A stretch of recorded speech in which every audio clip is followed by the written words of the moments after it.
الحمد لله رب العالمين والصلاة والسلام على سيد الأنبياء والمرسلين وعلى آله وأصحابه أجمعين. أما بعد، قال الله تبارك وتعالى في القرآن المجيد والفرقان الحميد: اعوذ باللہ من الشیطان الرجیم، بسم اللہ الرحمن الرحیم، وَإِنَّكَ لَعَلَى خُلُقٍ عَظِيمٍ. صدق اللہ العظیم. جابر بن عبد اللہ رضی اللہ عنہما قال: مرت بنا جنازہ فقام لها النبي صلی اللہ علیہ وسلم وقمنا به فقلنا یا رسول اللہ إنها جنازة يهودي. قال: إذا رأيتم الجنازة فقوموا. رواه البخاري. وفي رواية آخر قال النبي صلى الله عليه وسلم: أليست نفسا، أو كما قال عليه الصلاة والسلام. صدر محترم، پروگرام میں تشریف فرما معزز خواتین و حضرات، حبیب خدا محمد مصطفیٰ صلی اللہ علیہ وسلم کی لازوال و بے مثال اخلاقی تعلیمات کائنات انسانی کے لیے وہ میل کا پتھر ہے جہاں پہنچ کر انسان انسانیت کے معراج کو پا لیتا ہے اور مخلوق خدا کے لیے الفت و محبت کی جیتی جاگتی تصویر بن جاتا ہے. جہاں ایک طرف ہر دور میں ایسے لوگوں کی کمی نہیں رہی ہے جنہوں نے اخلاق مصطفی کے چراغ کو باد مخالف سے بچا کر چہار سو روشنی بکھیرنے کا کام کیا ہے، وہیں ایسے لوگوں کی بھی کمی نہیں رہی ہے جنہوں نے آپ صلی اللہ علیہ وسلم کی روشن تعلیمات پر تعصب کی طویل چادر ڈالنے کی کوششیں کی ہے. لیکن ان حرمان نصیبوں کی ناکامی یہ رہی ہے کہ ہر عہد کے مورخوں نے بلا تفریق مذہب نبی کریم صلی اللہ علیہ وسلم کی عظمت کے گیت گائے ہیں، اور خود آپ صلی اللہ علیہ وسلم کی تعلیمات نے ان حرمان نصیبوں کے تعصب کی چادر کو چاک چاک کر ڈالا ہے. آج امت مسلمہ کا بھی بڑا المیہ یہ ہے کہ نبی کریم صلی اللہ علیہ وسلم پر جانسائی کے دعوے کے باوجود اخلاقی زوال کے شکار ہے. یہی وجہ ہے کہ گزشتہ چند صدیوں سے مسلمانوں کی ناکامی، شکست اور ذلت کی لامتناہی داستانیں لکھی جا رہی ہیں. امت کے پہلے لوگوں نے نبی پاک صلی اللہ علیہ وسلم کی تعلیمات کو حرز جا بنا کر چہار دانگ عالم میں بلا ظلم جبر حکمرانی کی تھی، دنیا کو عدل و مساوات اور امن و امان کا گہوارہ بنا دیا تھا. آج کا مسلمان اگر عظمت رفتہ کی بحالی چاہتا ہے تو انہیں پھر سے تعلیمات نبی کو اپنی زندگی میں لانا ہوگا. میرے محترم بزرگوں و دوستو، چونکہ نبی پاک صلی اللہ علیہ وسلم قیامت تک کے لیے نبی بنا کر بھیجے گئے تھے، اس لیے آپ کی تعلیمات ہر زمانے اور ہر قوم کے لیے اسوہ اور قابل عمل ہے. آج کی تقریر میں نبی پاک صلی اللہ علیہ وسلم کی ان چند عملی زندگی کا تذکرہ کروں گا جس کا تعلق آپ کی عملی زندگی سے. میرے محترم بزرگوں اور دوستو، ایک انسان کی عظمت کا راز اس میں منحصر ہے کہ وہ دوسرے انسان کو اس کی شایان شان عزت دے. عزت دو اور عزت لو کا مقولہ زبان عزت عام خاص ہے، اور یہ دنیا کو جنت نشان بنانے کا بہترین فارمولہ بھی ہے. دوست دشمن کو بھی عزت دے کر اس کا دل جیتا جا سکتا ہے، لیکن افسوس ہر چہار طرف ہنگامہ بپا ہے کیونکہ آج احترام انسانیت کا جذبہ ناپید ہوتا جا رہا ہے. لوگ ایک دوسرے کی عزت اچھالتے ہیں. میرے محترم بزرگوں اور دوستو، ان حالات میں امن عالم کے نعرے کی کیا حیثیت ہو سکتی ہے اس کو ہر صاحب عقل سمجھ سکتا ہے، کیونکہ نفرت کی وادی میں محبت کے پھول نہیں کھلتے. دنیا کو ان تاریک راہوں میں اگر روشنی کی کرن چاہیے تو نبی پاک صلی اللہ علیہ وسلم کی تعلیمات کو سمجھنا ہوگا، آپ کے پیغام کو سمجھنا ہوگا جو آپ نے اپنی عملی زندگی سے دنیا کے سامنے پیش فرمائے. آئیے نبی پاک صلی اللہ علیہ وسلم کی زندگی کے ایک واقعے کو سنتے ہیں اور اس بات کی گواہی دیتے ہیں کہ ایک خوبصورت معاشرے کی تعمیر صرف نبی پاک صلی اللہ علیہ وسلم کی تعلیم میں پنہا ہے. بخاری شریف کی روایت ہے، حضرت جابر رضی اللہ تعالیٰ عنہ فرماتے ہیں کہ ایک جنازہ ہمارے پاس سے گزرا، نبی پاک صلی اللہ علیہ وسلم اس کو دیکھ کر کھڑے ہو گئے، ہم بھی آپ کی اتباع میں کھڑے ہو گئے۔ ہم نے عرض کیا یا رسول اللہ یہ تو ایک یہودی کی میت ہے۔ میرے محترم بزرگوں دوستو، غور فرمائیے، آپ صلی اللہ علیہ وسلم نے اتنا خوبصورت جواب عنایت فرمایا۔ آپ نے فرمایا کیا وہ انسان نہیں تھا؟ آپ نے فرمایا کیا وہ انسان نہیں تھا؟ آپ نے فرمایا کیا وہ انسان نہیں تھا؟ میرے محترم بزرگوں دوستو، دنیا نے ترقی کے جو منازل طے کیے ہیں وہ اپنے آپ میں ایک بڑی حصولیابی ہے، لیکن اس دوران جس تیزی سے اخلاقی دیوالیاپن کے شکار ہو گئے ہیں اس کو سوچ کر ہی دم گھٹنے لگتا ہے۔ نبی پاک صلی اللہ علیہ وسلم ایک یہودی کی میت کو دیکھ کر کھڑے ہو جاتے ہیں، لیکن آج کا مسلمان اگر یہ جان جاتا ہے کہ یہ ہمارے فرقے کی میت نہیں ہے تو اس کو قابل اعتنا نہیں سمجھتا۔ یہی وجہ ہے کہ آج مسلمان انتشار کے شکار ہے۔ ایک طرف حبیب خدا محمد مصطفیٰ صلی اللہ علیہ وسلم کے اس بلند کردار کو دیکھیے، اور دوسری طرف اقوام عالم کا مسلمانوں کے ساتھ روا رکھے جانے والے رویے کا جائزہ لیجئے۔ یہودیوں نے آج فلسطین میں مسلمانوں پر جو ظلم برپا کر رکھا ہے اس کو دنیا خوب جانتی ہے، اس کو دنیا خوب جانتی ہے۔ جنازے کے جلوس پر بمباری تو کوئی حیرت کی بات ہی نہیں۔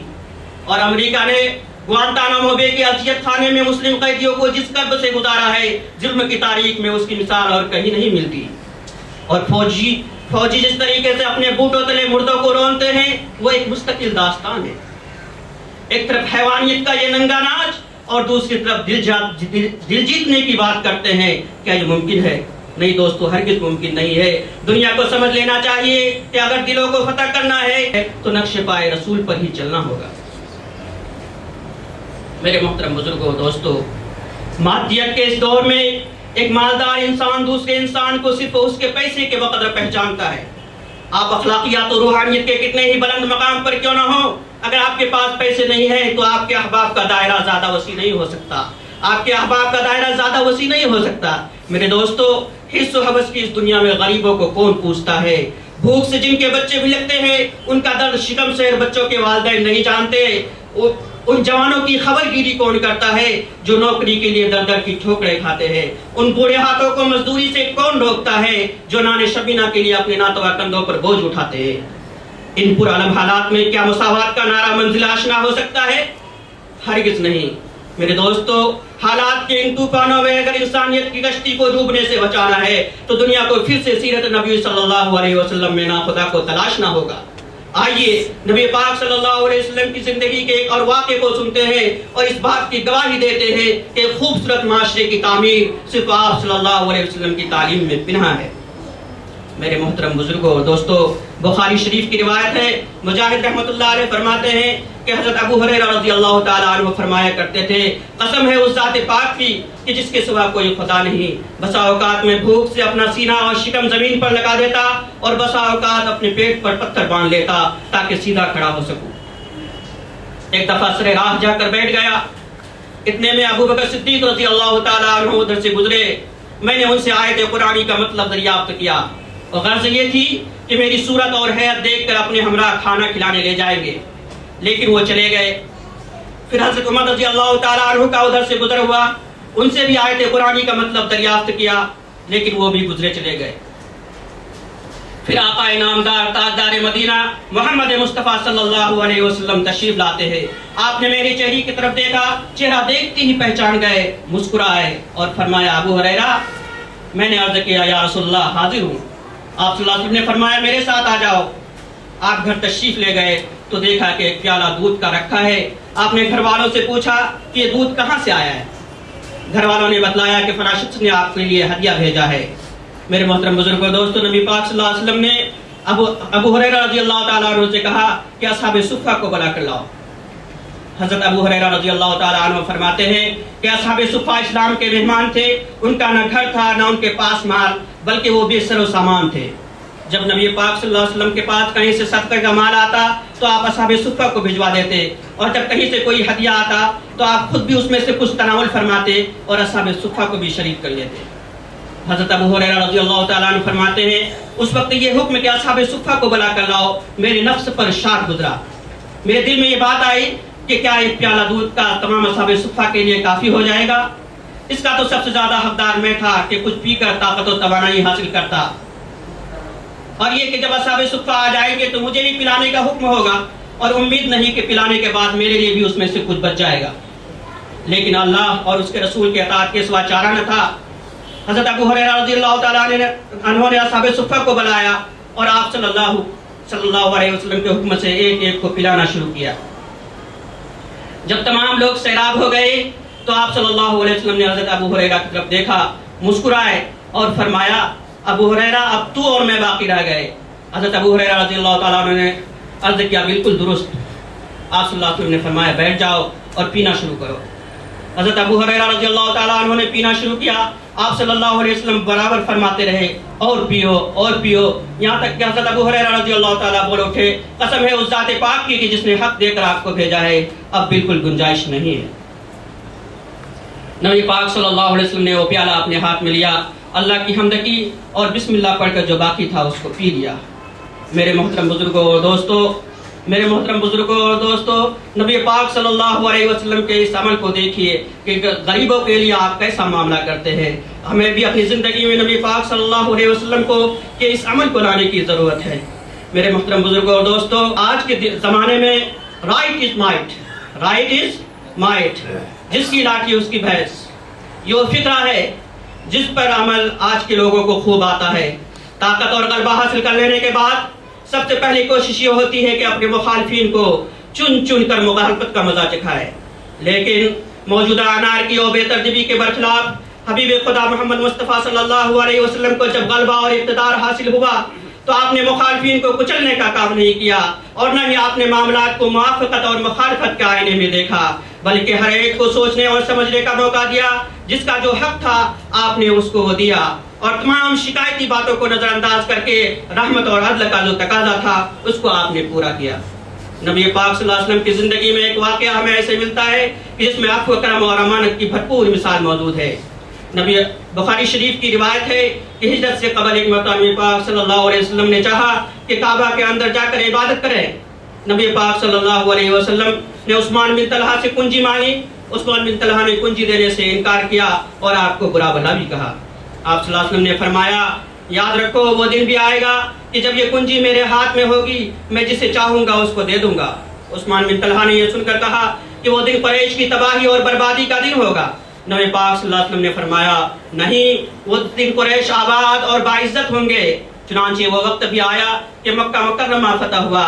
نبی پاک صلی اللہ علیہ وسلم فاتحانہ مکہ مکرمہ کے اندر داخل ہوئے اور آپ نے کعبے کا 7 طواف کیا۔ عثمان بن طلحہ کو بلوایا، آپ نے ان سے کعبے کی کنجی لی اور کعبے کے اندر آپ داخل ہوئے۔ کعبے کے اندر آپ داخل ہوئے اور تھوڑی دیر بعد کعبے سے باہر نکلے تو کنجی آپ کے ہاتھ میں تھی اور آپ یہ آیت کریمہ تلاوت فرما رہے تھے ان اللہ یأمرکم ان تؤدوا الامانات الی اہلها۔ اللہ تبارک تعالیٰ تم کو حکم دیتا ہے کہ تم امانتوں کو اس کے اہل کے سپرد کر دو۔ آپ کے چچا زاد بھائی اور داماد حضرت علی رضی اللہ تعالیٰ عنہ کھڑے ہو گئے اور عرض کیا یا رسول اللہ، اللہ کی رحمت آپ پر ہو، یہ چابی ہمیں دے دیجئے۔ ہم بنو ہاشم کو پہلے ہی سے زائرین کعبہ کو پانی پلانے کا شرف حاصل ہے، اب یہ خرید برداری بھی ہمیں کو دے دیجئے۔ نبی پاک صلی اللہ علیہ وسلم نے حضرت علی کے سوال کا کوئی جواب نہیں دیا۔ عثمان بن طلحہ کو بلوایا۔ میرے دوستو غور فرمائیے کہ اس شخص نے جس نے آپ کو کنجی دینے سے انکار کیا تھا اور آپ کو برا بھلا بھی کہا تھا، اس کو کتنا خوبصورت جواب دیتے ہیں، اے عثمان بن طلحہ یہ کنجی لو، آج وفا اور سلوک کا دن ہے۔ آپ نے فرمایا آج وفا اور سلوک کا دن ہے۔ آپ نے فرمایا آج وفا اور سلوک کا دن ہے، یہ چابی تمہارے خاندان میں موروثی چیز رہے گی اور سوائے ظالموں کے کوئی اس سے تم کو چھین نہ سکے گا۔ میرے محترم بزرگوں اور دوستو، نبی کریم صلی اللہ علیہ وسلم کے اس عمل کو دیکھیے جو دشمنوں کے ساتھ آپ نے یہ عمل، دشمنوں کے ساتھ جو معاملہ کیا۔ آج ہمارے لیے ضرورت اس بات کی ہے کہ ہم نبی کریم صلی اللہ علیہ وسلم کی تعلیمات کو اپنی زندگی میں لائیں۔ میرے محترم بزرگوں اور دوستو، آئے دن مختلف قوموں اور مختلف ممالک کے درمیان امن معاہدے ہوتے رہتے ہیں، پھر بھی دنیا کے طول و عرض میں بد امنی کا دورہ ہے۔ دنیا کے صلح نامے مرتب کیے جاتے ہیں، پھر بھی لوگ جنگ کے سائے میں زندگی گزار رہے ہیں۔ آج معاہدے کا مقصد قطع امن کی فضا قائم کرنا نہیں ہوتا، معاہدہ کمزوری کی علامت اور عہد شکنی طاغوتی قوتوں کی نشانی بن کر رہ گئی ہے۔ میرے محترم بزرگوں دوستو، نبی پاک صلی اللہ علیہ وسلم کی زندگی کے اگر ورق کو الٹائیں گے تو ہمیں یہ ملے گا کہ آپ نے معاہدے کی پاسداری کی ہے۔